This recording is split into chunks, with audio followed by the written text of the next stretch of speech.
On today's episode, Elite Week continues with 2013 World's Toughest Mudder champion, Deanna Blegg. This is the World's Toughest Podcast.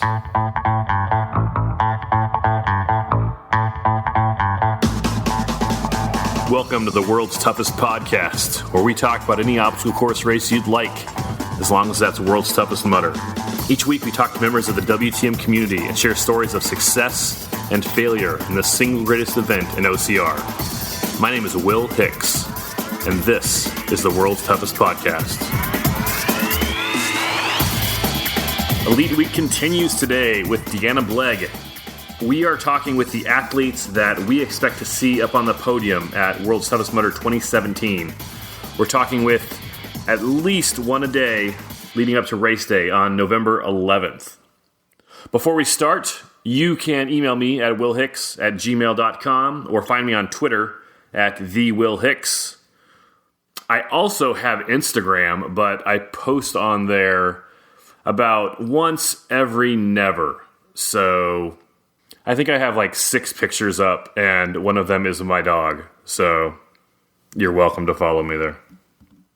The only reason I mention that is because I will be at the pit at World's Toughest Mudder this year, and I will be tweeting race results and kind of action as it comes in, who's winning, who's losing, as the night progresses, as the race progresses overnight and during the day.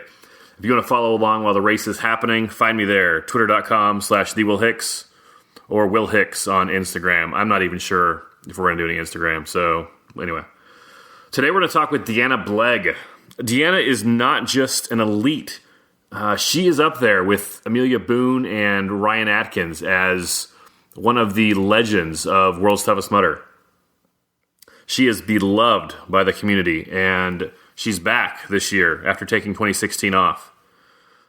Look, I've got more elite interviews coming up. I've got more elite interviews than I have days to get them in, and I'm still chasing, so you need to get caught up.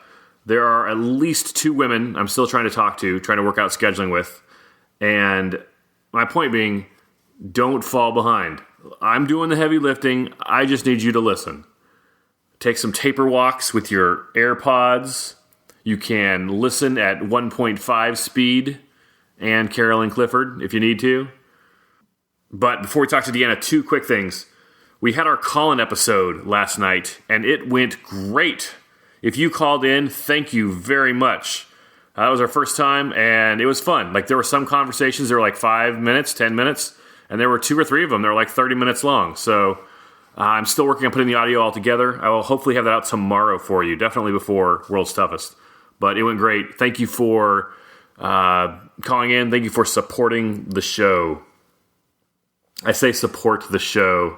This isn't a pledge drive. Keep your wallet in your pocket. Your money's no good here. Actually, if you want to support the show, here's what you can do.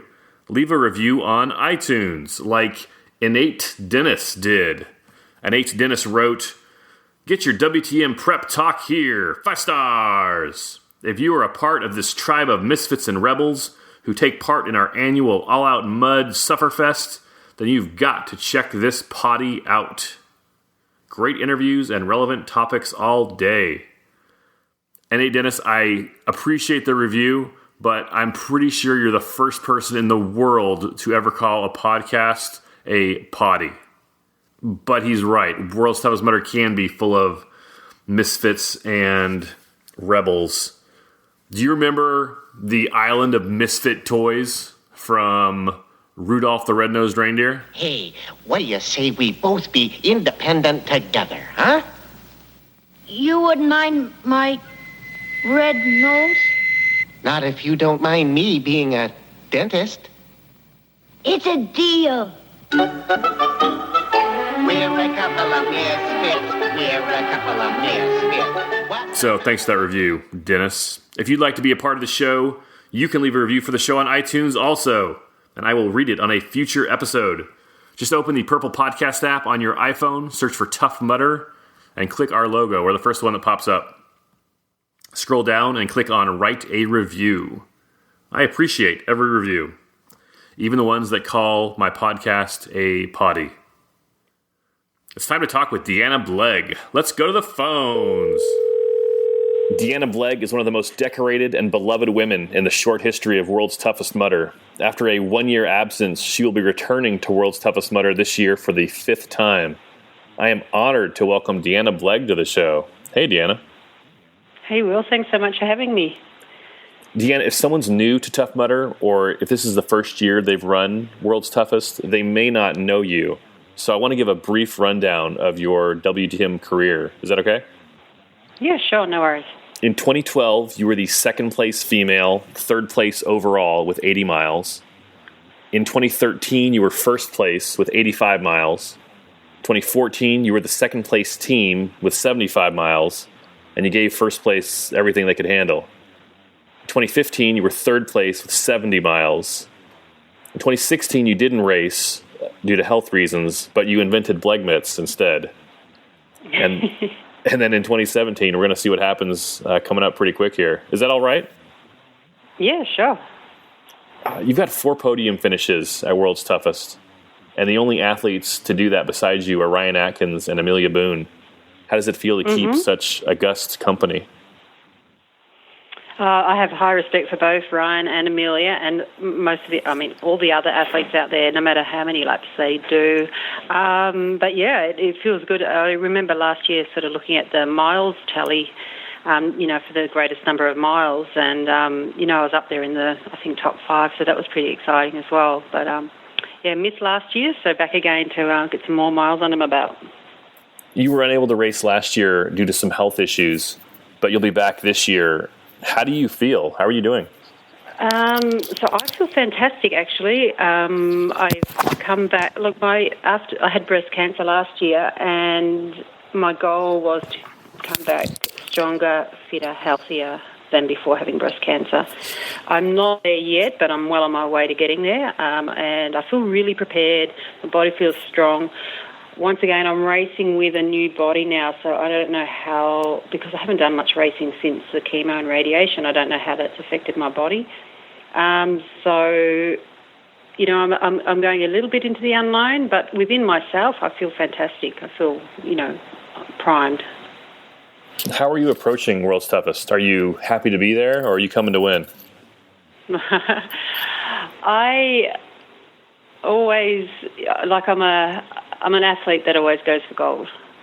So, that's always there. But how am I coming into it? I'm coming into it to have a fantastic time, to reunite with all my Mudder family. I really missed it last year and missed what Tough Mudder is about. It was great to have the live coverage, but, it's going to be even better to be a part of it. So what are my goals? My goals are to go for 24 hours, go as well as I can, and do the best that I can, whatever that brings. And that's my goal every year, is just to go for 24 hours non-stop and hope it all plops into place. Do you ever think about a mileage goal, or is it just kind of you'll take what comes? Yeah, no, I've never thought about a mileage goal. Tough Mudder throws so many obstacles and so many unknowns at you that you can't predict what it's going to be. So you can't predict if a sandstorm comes your way. You can't predict if it drops to -5 Celsius. I don't know what that is in Fahrenheit. You can't predict what the obstacles are going to be, how much water there is, all that sort of stuff. So for me to have a mileage goal is not really something I can foresee, because we're walking into the unknown. For me, it's about doing the 24 hours, to keep running the 24 hours, walking up the hills, of course, and just keep moving, have a blast. I love what World's Toughest Mudder is about. I love the community. I love the camaraderie. I love the enthusiasm out on the course. So I'm just coming home. You mentioned the community. Last year at the pre-race dinner, you weren't able to be there, but you sent along a Wish I Was There video for the community. Yeah. You didn't see the reaction, but you are clearly beloved by the community. How does it feel to know all these strangers care so much about you? It's a bit overwhelming, I guess I probably, because I wasn't there, I didn't see the reaction. So I do get a lot of messages, and I do get a lot of people wishing me. So I know there's a lot of love out there. And I'm assuming I'll see it and feel it on the course this year. But there's a lot of love for everyone. Like, that's what World's Toughest Mudder is about. It's about respecting fellow athletes, and we're all out there aiming for the same thing, which is 24 hours on our feet, keep going. So, everyone's goals generally are the same, but mileage obviously varies and whatnot. But yeah, generally we're all out there for the same reason. Deanna, for World's Toughest Mudder, what is your fueling strategy? How do you approach that? So I have I will have 2 hydration vests. One my support crew will fill for me, and the other I'll be wearing. So I just do a swap every lap. I just swap vests and keep moving, and I'll have all my essentials in the pockets and in the hydration.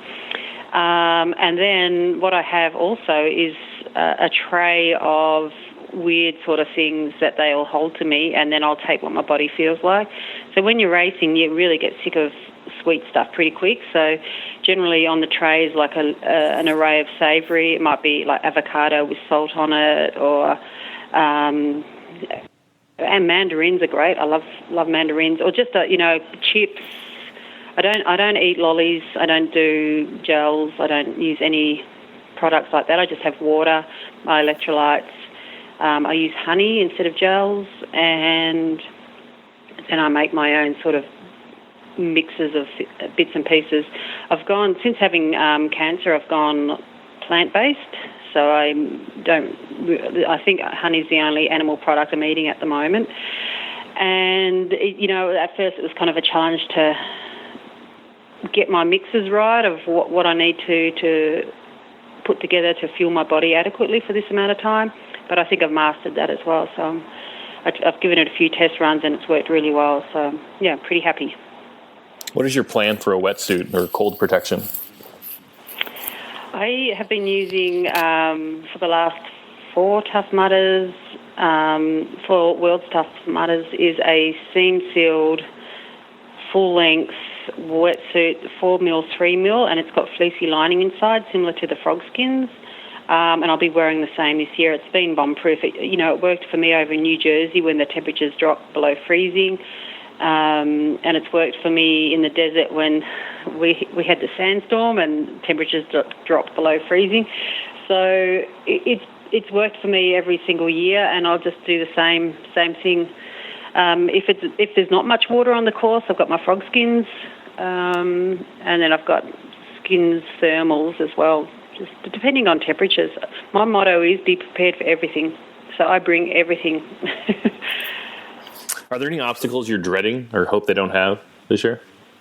It's an interesting question. I never really used to be kind of scared of much, and even the electricity obstacles didn't really worry me.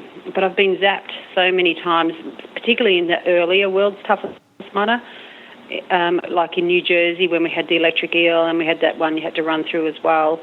So I've been zapped so many times that,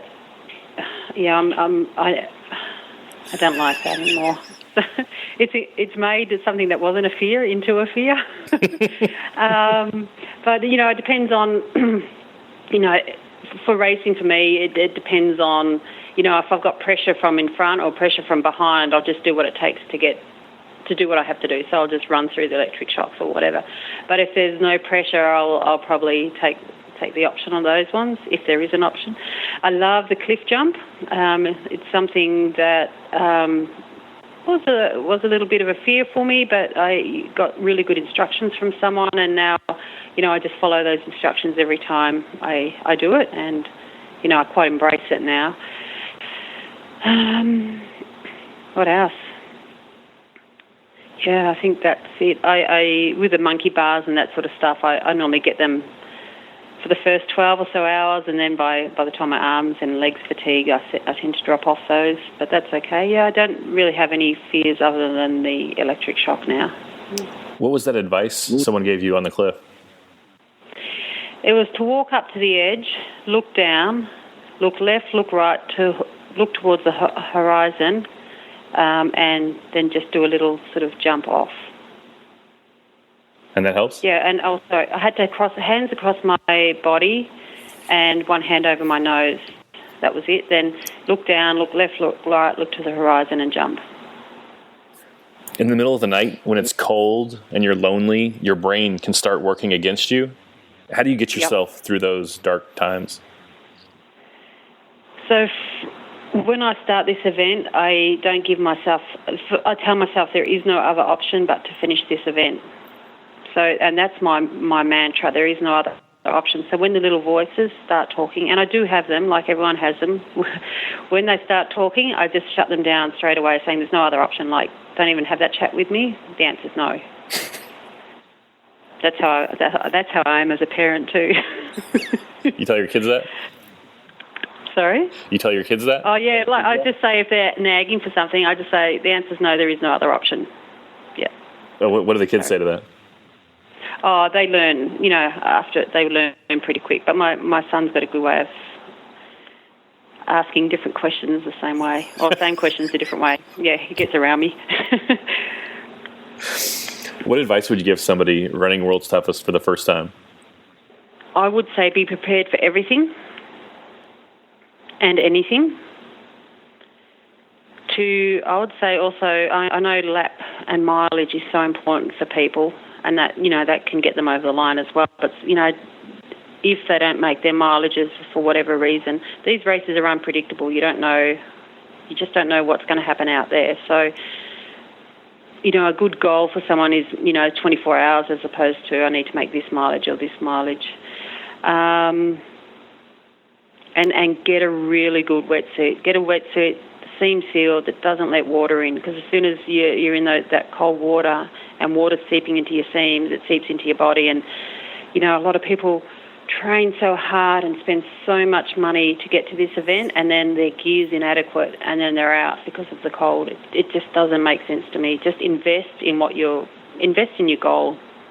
Last year you came out with a product called BleggMits. What are BleggMits? Yep. So BleggMits were devised for my first World's Toughest Mudder. I looked at the event and I thought 24 hours isn't an obstacle. I thought the obstacles aren't an obstacle, but the cold is my obstacle. So I really feel the cold, and I have something called Raynaud's disease, which is where Raynaud's syndrome, should I say, where your fingers, I've got really bad circulation in my hands and my feet. So my main fear was, like, if temperatures got below freezing, how I'm going to keep, well, not even that, even, from above freezing, the circulation disappears. I thought, how am I going to do obstacles when I don't have dexterity in my hands? So my goal before that event was to make a product for myself that I can use in the event that enables me to touch and feel the obstacles, because I like dexterity as well, but also protect my hand from the colds. So I spent a lot of time with a sewing machine and different products, and I came up with this little mitt that had a little a gap in it that I could pull my hands out, use on the obstacles, put them back in, and they were made of neoprene. And I used them for 2 World's Toughest Mothers in New Jersey, and then again when I was in the team in Vegas, and that was in 2014. 2015, by then a few people had seen them and said, oh, can you make me some? So, I've produced a few, and I've got a friend, Amanda, who just says, let's make these things, let's get them out there. And I'm I guess an ideas person, and she's an action person. So together we've been able to have them made. They're handmade in Australia. Handmade, I should say, machine made in Australia. And now, they're sort of out there for everyone to use. And the beauty is they keep your hands warm, especially when it's wet because of the neoprene, but you can pull your hands out, do an obstacle, have full dexterity, put your hands back in, and off you go.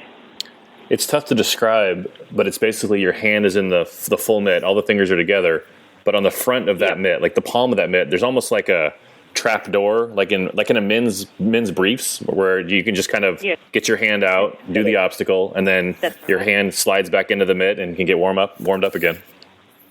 That's right, yeah. And because you've got your fingers all together, and you can actually put your hands into a little ball as well, the heat from your hands and the heat from your fingers all being together can heat up your hands, as opposed to being in like gloves where, so for example, when I wear a pair of gloves, because my fingers are isolated, they still freeze, like they don't keep warm. So this enables your hands to keep warm because you can use the heat from your palm or the heat from your fingers to generate the warmth in the pocket. In the last 2 years, I think I bought 8 pair of BleggMits for myself and my teams that I run with. So they're great. Oh, cool. In fact, thank you. Yeah, I don't know if it was you or someone, but you just sent me 4 pair like 2 weeks ago. So, anyway. Okay, yeah, that'd be Amanda probably. She's very good with that back end of the stuff. The idea, like I said, I'm the ideas person, and she's the engine behind the machine. Deanna, other than BleggMits, do you have any sponsors you'd like to plug? Yeah, so I wear Innovate shoes. I find them really good grip, and there's a new pair out that I'm trying for this event. What are Skins compression wear. I use them pre-race, post-race, and through the race. Deanna, do you have any last thoughts on World's Toughest Mudder 2017?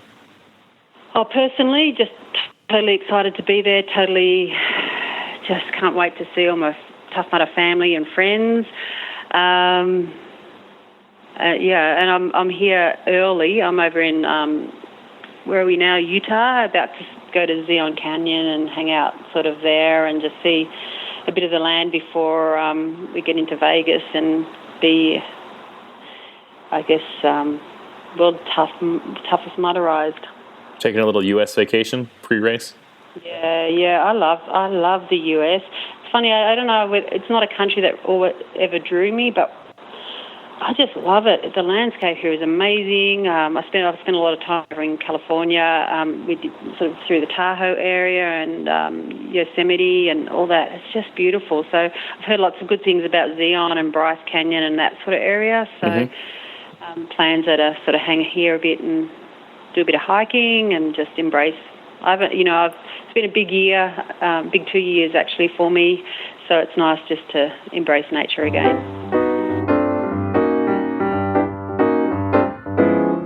Special thanks to Deanna Blegg for appearing in this episode. Well done, Deanna. Good luck at World's Toughest this year. Don't forget 2 things. Follow me on Twitter at @TheWillHicks for race updates this weekend. And let me know if you like Instagram or Twitter. I am at Will Hicks on Instagram. Shoot me an email at willhicks@gmail.com. Number 2, leave us a review on iTunes. It's just us and ORM now for the title of Top OCR Podcast in the United States. And we're within spitting distance of them. So leave us a review. Help me catch them. I'll talk to you tomorrow. Thanks a lot, you guys.